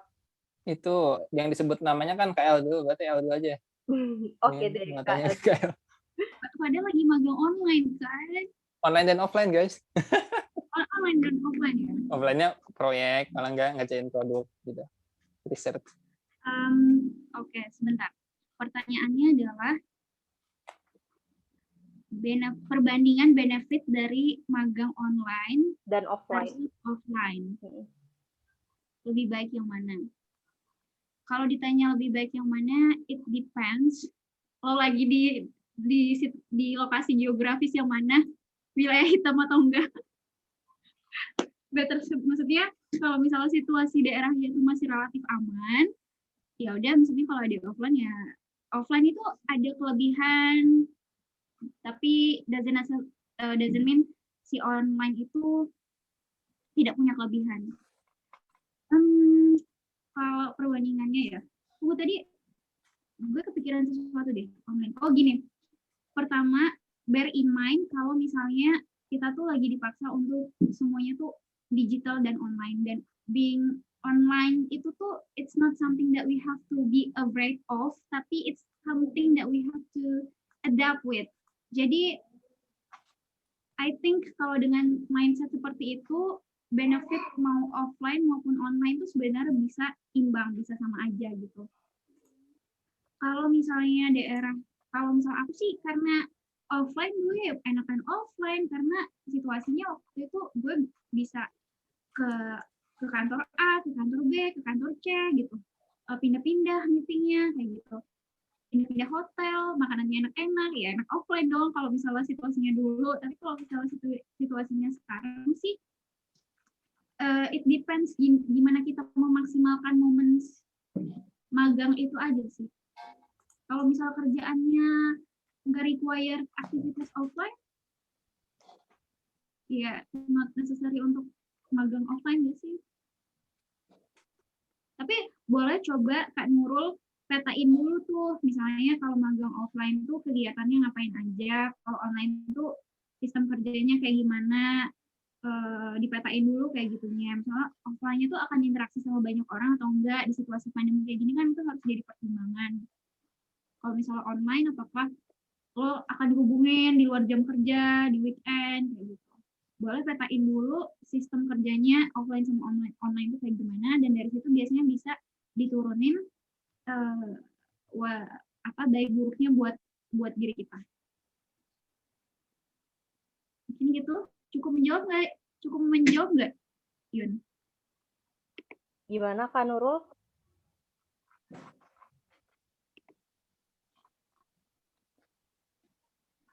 Atau mungkin Kak Fadel mau nambahin dulu, Kak? Nih, Yun, udah terjawab belum?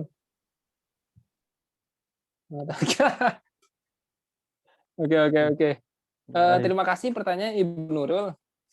Menarik pertanyaannya, apa sih bedanya gitu ya? Terus saya sambil baca lagi, lupa. Iya, menurut Anda, benefit interest yang oke. Dua-duanya bermanfaat ya. Yang penting mengerjakan hal yang bermanfaat itu insya Allah akan dapat benefitnya gitu ya.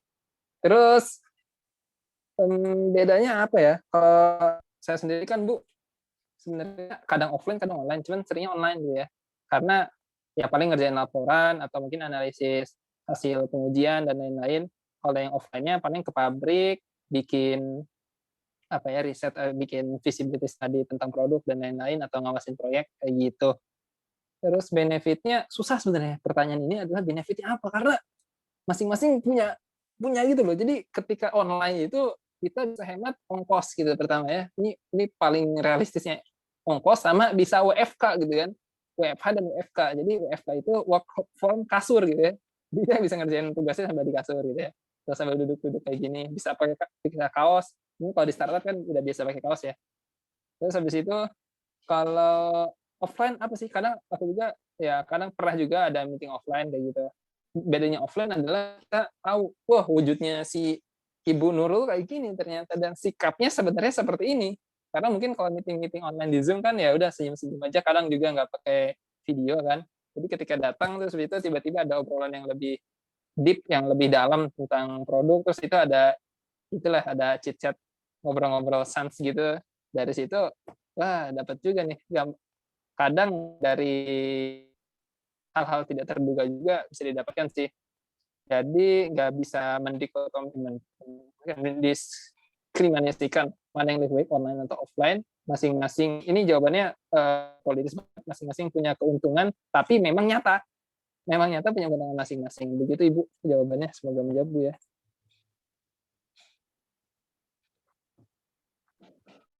Oke, gimana Kak Nurul? Udah terjawab belum Kak pertanyaannya?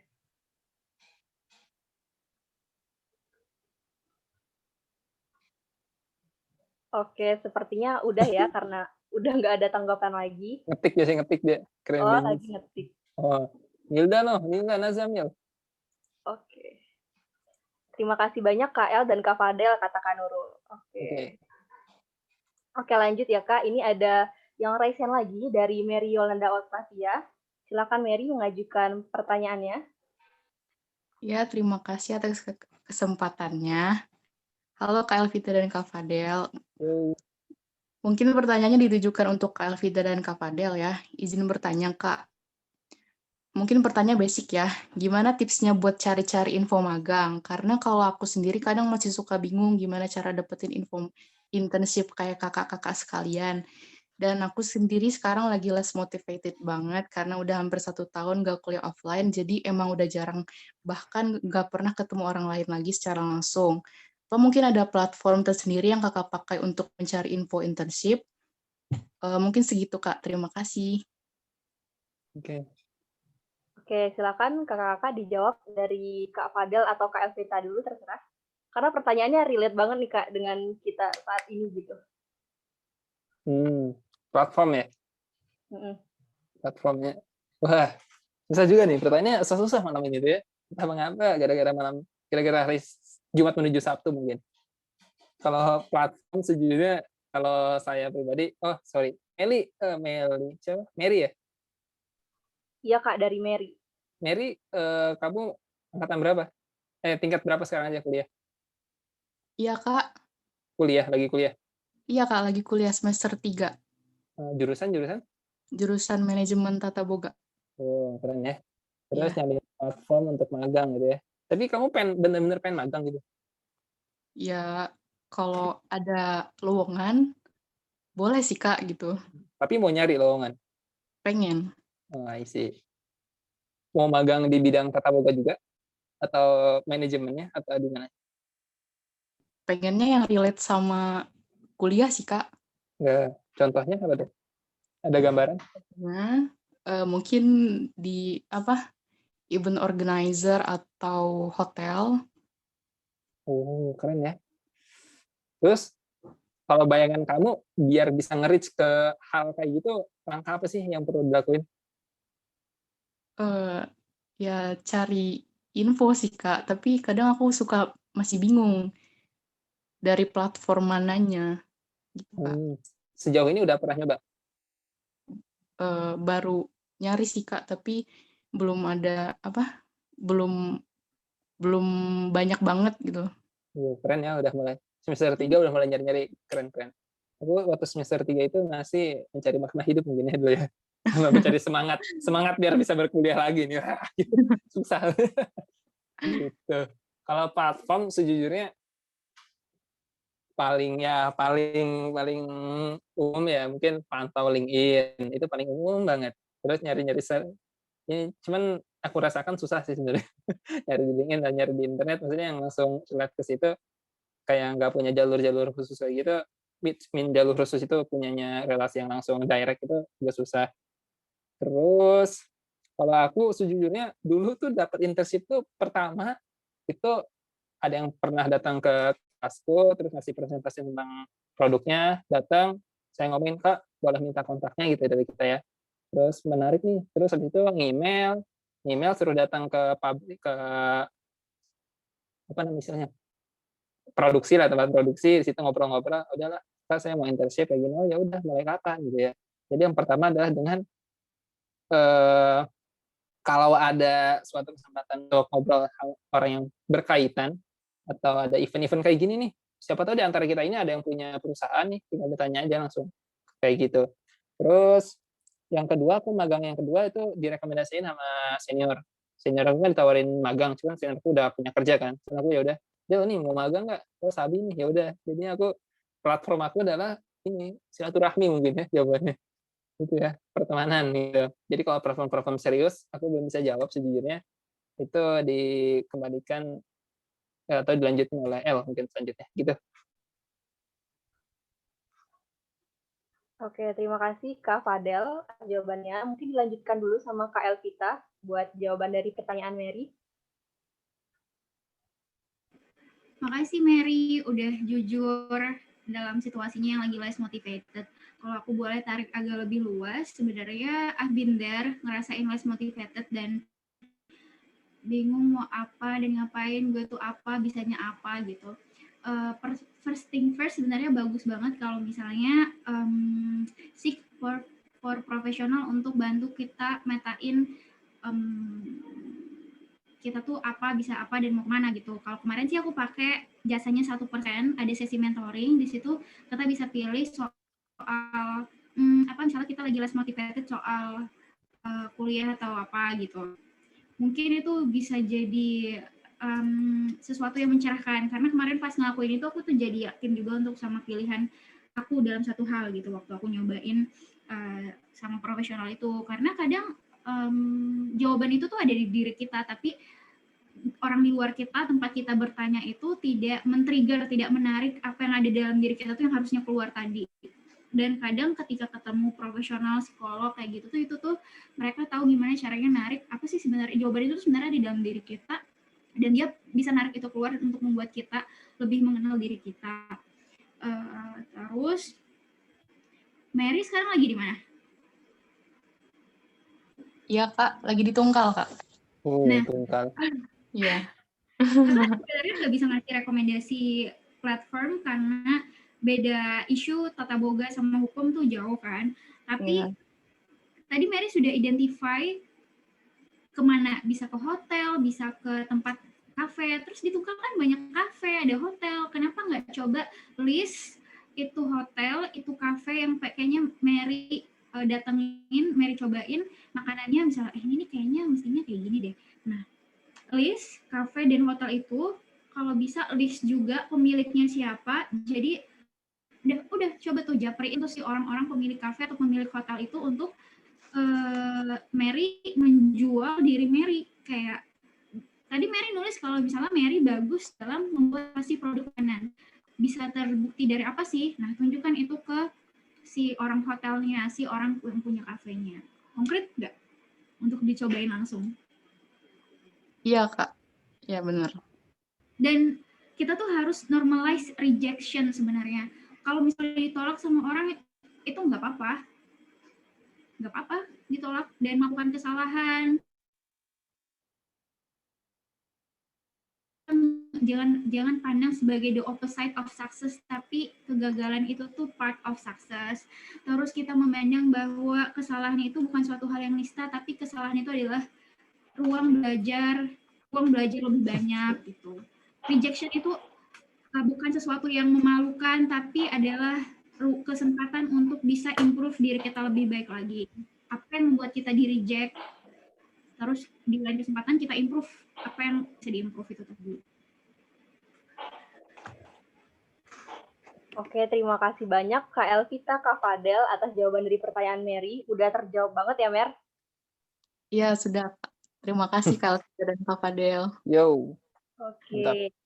Lanjut pertanyaan berikutnya ya Kak. Ada Kak Ahmad Fadil yang udah raise hand dari tadi. Oke, Kak Ahmad Fadil bisa on mic dan mengajukan pertanyaannya. Oke, pertama malam Kak Fadel, Kak Elvita. Malam. Jadi di sini pengen nanya, gimana sih sebenarnya cara tentang ini sih Kak, pengen nanya tentang interview kayak gitu. Gimana sih cara kita buat kayak buat memperkenalkan diri, kemudian menjual diri kita secara baik ke interviewer kayak gitu. Kemudian kalau misalnya kita lamar magang kayak gitu, harus sesuai nggak sih apa jurusan kuliah kita sama tempat pekerjaan atau tempat magang yang pengen kita lamar kayak gitu. Itu aja sih Kak. Oke, terima kasih Kak Fadil atas pertanyaannya. Mungkin dari Kak El atau Kak Fadel bisa dijawab Kak. Terserah mau Kak Fadel atau Kak El dulu. Lagi gantian. Oke, Kak El dulu deh. Tadi Fadil ya yang nanya. Iya Kak. Pertanyaannya adalah gimana cara menjual diri. Terus apa lagi? Gimana cara menjual diri? Kemudian kalau lowongan magang yang kita lamar itu harus sesuai nggak sih sama jurusan kita yang sekarang kayak gitu? Harus sesuai atau enggak sama jurusan. Kalau kakak membaca situasi Fadil adalah sebenarnya Fadil tuh masih banyak pilihan yang mau dicoba. Jadi mungkin masih ngerasa generalis gitu, kayak masih banyak pilihan yang mau dicoba, terus masih bingung mau coba eksplornya kemana. Sekarang semester berapa emang? Gimana Kak? Sekarang semester berapa? Sekarang udah semester 8. Oh, semester 8, oke. Apakah tempat magang itu harus sesuai dengan jurusan kita? Itu tadi sempat kakak bahas di soal kakak minta perkenalan diri sama jurusan apa, dan kalian itu ngerasa kalian tuh bagus dalam hal apa, bukan bagus dalam mata kuliah atau mata pelajaran apa. Misalnya Fadil jurusannya apa? Enggak ada. Psikologi. Fadil ngerasa bagus dalam hal apa sih? Desain sih sebenarnya. Jurusannya? Psikologi. Nah, terus menarik loh bisa untuk mengolah ilmu-ilmu psikologi supaya gampang diterima orang. Ilmu psikologi setahu kakak tuh cukup kompleks, referensinya banyak bahasa Inggris gitu ya. Gimana bisa mendeliver, mengemas pengetahuan psikologi tadi tuh ke hal-hal yang berbau desain grafis, soal yang kayak gitu. Atau bikin konkretnya orang tuh bikin pameran gitu nggak sih? Pameran yang dibikin sama Rachel Fenya, waktu itu dia bikin pameran ruangan yang ruangan itu tuh menggambarkan psikologi seseorang ketika cemas dan kayak gitu. Itu kan bentuk lo nggak cuma tahu psikologi, tapi lo bisa mengemas psikologi itu dalam berbagai bentuk creativity, dalam bentuk tadi yang top 10 skill 2020 tadi, yang dalam bentuk problem solving dan hal-hal gitu. Menurut kakak itu yang kamu, menurut kakak Fadil justru bisa jual kemampuan desainnya, bisa jual kemampuan pengetahuan soal psikologinya itu, dan coba aja tinggal cari lembaga yang bergerak di bidang misalnya pengembangan konten psikologi. Banyak kan, ada 1%, ada Ibunda, ada ini level.uu. Itu baru banget, kemarin kebetulan kakak meeting sama si psikolog, si psikiaternya itu. Ya kan, itu mungkin bisa di note untuk Fadil coba mengajukan diri. Saya tuh background-nya psikologi. Level.uu ini jadi informasi deh. Level.uu ini tuh masih mengembangkan platformnya juga. Jadi menurut kayaknya strategis deh kalau Fadil mengajukan diri ke menjual diri ke sana untuk bilang Fadil background-nya psikologi dan Fadil bisa bagus dalam hal desain gitu. Level.uu. Terus di Instagram bisa aja email orangnya atau DM si orangnya itu. Atau bisa misalnya level.uu tahu orang itu ada si Jamie, ada Nago, nah cari LinkedIn-nya, cari emailnya, terus email ke orang itu, bisa juga kayak gitu. Terus misalnya menjual diri itu, kadang kita itu tuh butuh validasi dari, kita tuh harus memvalidasi diri kita dulu dari dalam, tapi kita nggak apa-apa untuk mencari validasi dari luar. Misalnya waktu itu kakak nggak pede ada sebuah wawancara, kakak nggak pede, kakak tuh telepon teman kakak bilang, aku tuh harus ngomong apa sih pas wawancara, aku tuh harus ngapain, mereka akan nanya apa, kalau mereka nanya ini aku harus jawab apa. Terus dia cuma bilang, Rita, just be yourself. Ingat gak sih waktu kamu pertama kali presentasi di sini, kamu tuh memenangkan hati orang, memenangkan hati country management team, yang bahkan meskipun pembawaan kamu itu tidak sepintar ada kandidat lain, tapi pembawaan kamu tuh bisa memenangkan hati mereka. Padahal ada kandidat yang lebih pintar, tapi kandidat itu tidak memenangkan hati gitu. Mungkin ada sesuatu di diri kita yang itu tuh ketika kita tulus itu tuh nyampe ke orang yang dengerin. Jadi what comes from heart comes to heart. Jadi coba ya, kalau itu butuh langsung dicoba.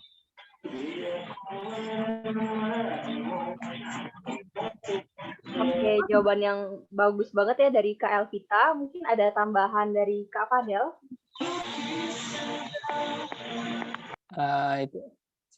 Oke, sip. Thank you. Thank you pertanyaannya. Masuk nggak Surya? Masuk, Kak. Masuk ya. Thank you pertanyaannya Fadil. Tadi Fadil jurusan psikologi mau magang minatnya di mana nih tadi? Soalnya masih bingung Kak, kemarin itu pernah lamar jadi divisi desain juga pernah, kemudian di HR juga pernah. Kemarin cuma sampai interview, yang pas interviewnya itu kayak apa ya, udah nggak dapat email balasan lagi sih habis interview. I got it. Oke, aku jawab dari yang interview dulu ya. Bagaimana cara mungkin yang menjual diri. Sejujurnya aku kalau interview yang benar-benar pengen serius, sejujurnya aku bakal pertama ini idealnya banget ngelakuin research. Jadi aku ngelakuin research dan bikin semacam dummy question. Contohnya ini aku sedikit share screen tentang ini aku waktu untuk persiapan S2 kayak kan ada wawancara nih. Jadi aku contohnya kayak gini nih. Siapa namanya? Bill. Bikin iseng-iseng aja. Sorry. Udah muncul belum ya? Belum ya? Udah Bang. Nah, contohnya kayak gini nih. Misalkan kayak gini, ini contohnya yang saya, thank you, I'm so glad to be able to participate in this interview, please tell me about yourself, gitu ya, udah. Ini aku orangnya kan mungkin nggak terlalu jago lah about public speaking, but I prepare dengan preparation kayak gini, semampunya, kayak bikin pertanyaan, please tell me about yourself, so how about your experiences, terus what are your advantage, terus what do you think about my research, your research plan, what is your motivation, we go to Japan, dan lain-lain, bla kayak gini. Bahkan kayak skrip presentasi tentang portfolio research and project experience-nya dibuat kayak gini. Bisa di different and leader product with whatever basic intinya mereka tech company dan lain-lain kayak gini. Itu kenapa sih bikin kayak gini? Karena pertama coba mengenal diri. Aku nggak bisa kayak tiba-tiba, wah ini udahlah nanti impulsif aja. Karena mungkin ada pepatah ngasal ya. Ini pepatah ngasal karena sesuatu yang terorganisir itu bisa lebih baik daripada yang tidak terorganisir gitu ya. Jadi perencana itu sering kali lebih baik daripada tidak direncanakan gitu ya. Terus kalau apa pertanyaan pertamanya lupa? Adil. Pertanyaan Lupa juga ya. tentang wawancara. Ya udah, nantinya kalau aku tuh dulu kalau wawancara itu kan sampai sekarang mungkin bikin dummy day gitu. Jadi ya udahlah, bikin pertanyaan, terus habis itu risetnya ngapain. Jadi untuk memahami apa produknya, saya buka website dari perusahaannya, terus ini ngerjain apa aja sih gitu ya. Terus habis itu biar kelihatan lebih keren lagi, kalau menjadi mahasiswa punya rencana semester depan itu ngambil magang di perusahaan desain misalkan. Ya tahun ini ngambil mata kuliah persepsi desain misalkan. Terus kemudian waktu di wawancara, kenapa sih kamu milih motivasi ini? Sejujurnya saya sangat termotivasi dan sangat interest ke bidang ini, bahkan meskipun saya jurusan psikologi, saya saat ini sedang mengambil mata kuliah tentang persepsi desain. Tujuannya apa? Karena saya percaya dengan menggunakan desain ini, kita dapat drive, kita bahkan dapat membuat suatu stigma atau pandangan framing tentang sebuah kondisi gitu ya. Yang penting connecting the dots-nya itu sih yang penting menurutku salah satunya. Itu jawabannya Fadil. Oke, terima kasih Kak Elvita, Kak Fadel. Gimana Kak Fadil? Udah tercerahkan dan terjawab ya Kak? Sip.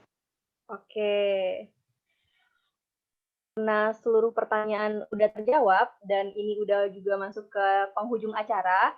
Mungkin kita lanjut aja ke closing statement dari Kak Elvita dan Kak Fadel buat acara malam hari ini. Silahkan Kak Fadel, Kak El, buat closing statement. Dulu. Tadi aku baru ngomong kan.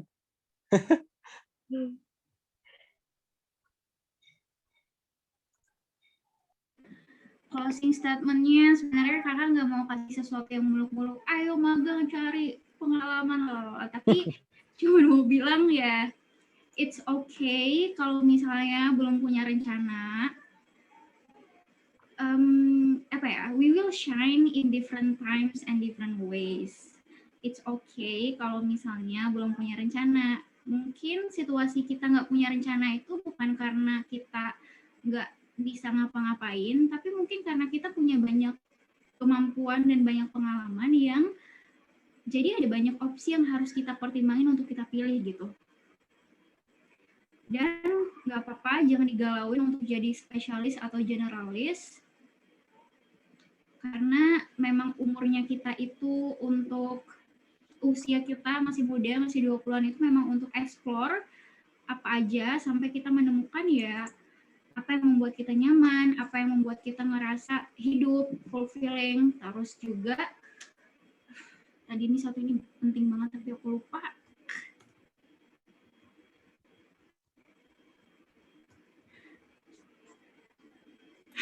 Oke. Ini jangan merisaukan buat hal yang itu masih harus kita hadapin 2-3 langkah ke depannya. Misalnya aku masih semester 5 tapi udah mikir nanti kerja apa gitu. Coba maksimal bikin kehadiran kita sama situasi yang ada sekarang itu tuh to the fullest aja dulu, maksimalkan apa yang ada sekarang. Kalau misalnya jadi waktu itu kalau misalnya galau soal lagi skripsian tapi galau nanti habis ini kerja apa gitu ya, padahal skripsi aja tuh nggak dikerjain. Jadi maksimalkan dulu kerjaan skripsinya itu. Masalah kerjaan itu akan membawa hal yang kamu maksimalkan sekarang itu akan membawa kamu ke depannya gitu, akan membawa kamu kemana ke depannya gitu. Karena kalau tuh nggak mungkin teman-teman di sini udah dititipin banyak banget amanah dari Allah, kepintaran, masuk IC, jago bahasa Inggris, bisa bahasa Arab, pintar ngaji, taat sama Allah. Nggak mungkin lah Allah menempatkan teman-teman dalam situasi yang sulit yang nggak bisa kita lalui gitu. Itu aja deh. Oke, bagus banget ya tadi kata-kata dari Kak Elvita. Kalau setiap orang tuh punya waktu yang beda-beda buat bersinar gitu. Kak Elvita tadi. Jadi lanjut ke closing statement dari Kak Fadel. Silakan Kak. Oke, thank you Raisya. Salah satunya udah aku di chat ya. Jadi closing statementku itu, jadilah jawaban, jangan jadi beban. Berjuta-juta bangsa ini menanti kita dan kalian menanti sebuah jawaban. Itu aja. Tetap semangat. Bersama Mindset Cendekia Jambi kita bangun insan berkualitas. Yo, feel free to discuss with me. Thank you. Sekali lagi thank you. Semoga bermanfaat. Oke, terima kasih Kak Fadel dan Kak Elvita. Bener kata Kak Fadel tadi, jadilah jawaban, jangan jadi beban. Jadi jangan jadi beban orang tua terus ya kita ya. Oke, karena ini udah sesi akhir acara, terima kasih kepada Kak Fadel dan Kak Elvita yang udah membagikan banyak banget ilmunya. Jadi kita merasa ikut sharing malam hari ini tuh kayak tercerahkan gitu loh Kak. Terima kasih banyak. Udah berbagi ilmunya, dan terima kasih kepada 43 partisipan yang udah bertahan sampai hampir jam 10 ini. Bangga banget sama kalian yang udah nahan ngantuknya mungkin atau nahan mau nonton drakor gitu demi mendengarkan sharing malam hari ini. Sebelum ditutup ada sesi foto bersama, jadi diharapkan bagi para peserta untuk on-cam terlebih dahulu ya teman-teman. Oke, dan jangan lupa isi daftar presensi yang udah dituliskan di kolom chat. Oke, on cam dulu yuk teman-teman yuk.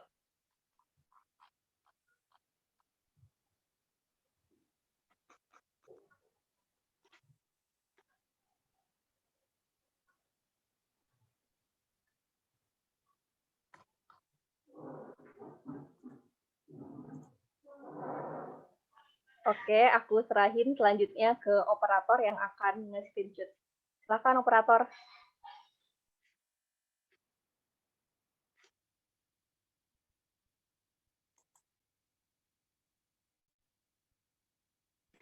Dihitung ya Bapak, biar mukanya tidak ini nih banyol nanti kalau tidak dihitung.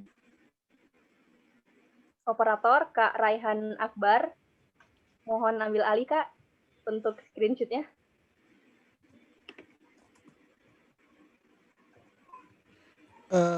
Dari yang pertama dulu ya, dari halaman pertama dulu. Oke. Ini artinya ini deh. 1, 2, 3. Oke, makasih yang halaman 2 ya. Oke, 1, 2, 3. Oke, sudah. Terima kasih. Oke, terima kasih teman-teman yang udah on cam. Terima kasih juga udah menghadiri acara Slow pada malam hari ini. Saya, Raisa, selaku moderator, mohon maaf pamit undur diri. Bila ada kesalahan, saya mohon maaf. Jangan lupa diisi presensinya ya teman-teman, biar dapat sertifikat. Oke, terima kasih. Saya tutup. Wassalamualaikum warahmatullahi wabarakatuh. Sampai ketemu lagi di Slow tahun depan, kalau ada. Oke. Oke.